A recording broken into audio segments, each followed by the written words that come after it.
So let it begin right here, right now. Earth Revolution. Hey everybody, welcome to Earth Revolution. I'm Susan Shan, your host, and I'm here with Jason Deptula.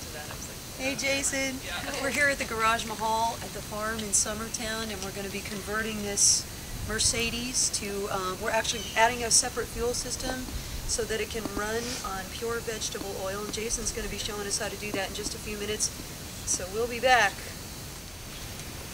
So what we have here is everything we need to convert this Mercedes-Benz to run on vegetable oil in the design that I have come up with for doing it. We've got an intake fuel warmer, which is there to start warming up the fuel as it comes out of the tank to make sure that it's not too cold to even be pumped. And then there's the vegetable oil filter. This will take care of any sediment or other junk that gets in the tank after we pre-filter. And this is very important because it's also a water separator. That's very important because you don't want any water in your fuel. And then we have the heat exchanger here. This is a flat plate brazed heat exchanger that's going to take the hot coolant. It's kind of funny to say hot coolant, but the engine coolant is going to run through two of these pipes, and the fuel is going to run through the other two, and then transfer that heat into the fuel. This is where the main heat transfer takes place for the whole system. And we also have this coil of copper pipe here, 10 feet of 3/8 coil. It's going to wrap around this filter, and we'll get to see how that works. And this is going to help maintain the heat that the vegetable oil got when it went through the exchanger and hold it there while the engine draws the fuel from this filter reservoir. You have to have a fuel selector valve in order to switch between diesel and vegetable oil when the time is right, and back again when it's time to stop. And so this is a motorized fuel selector valve that keeps the right fuel flowing.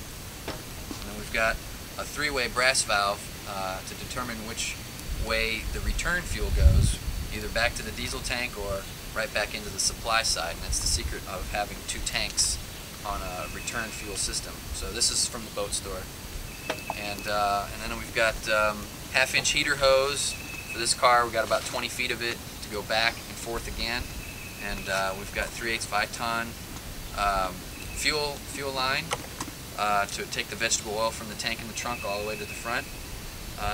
We've got our hose clamps, and then an assortment of brass fittings in order to go from all of these threaded pipe unions to the barbs, which will hook to the hoses and the clamps. And we've got the electric switch to switch which fuel choice we have, and then the other component is the fuel tank in the trunk there. So we've already sort of put in place where we want to put it for this particular car. So now we're going to put it all together. What's the ballpark figure on these? Oh, this altogether, this is around $700 to $800 worth of components for this case. So we got everything hooked up here, all the plumbing's done. We kind of follow this confusing mess of clamps and hoses and wires everywhere.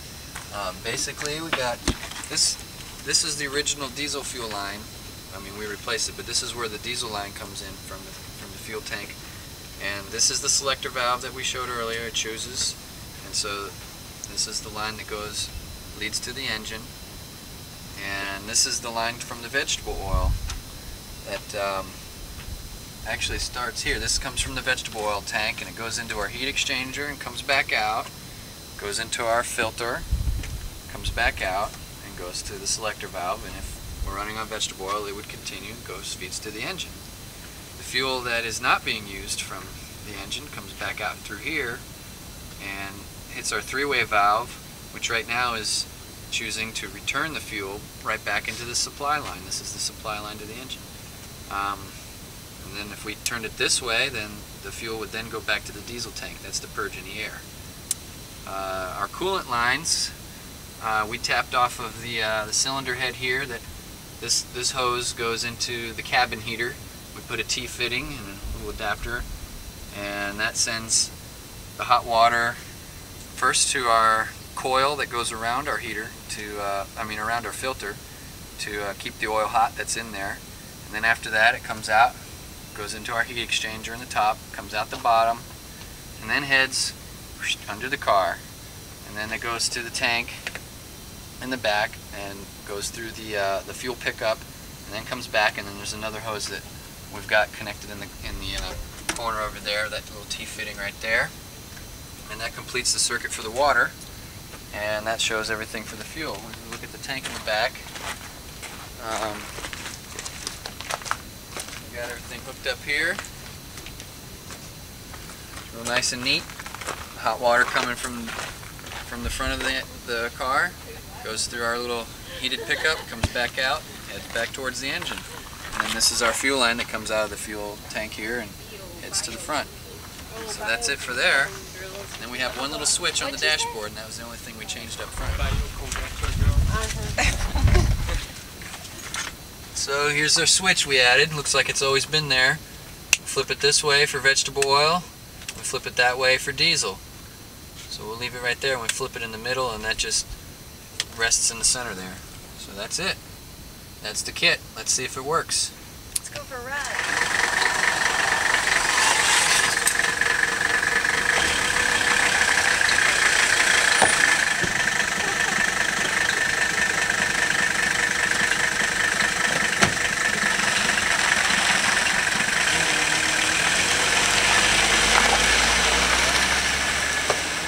Another happy customer.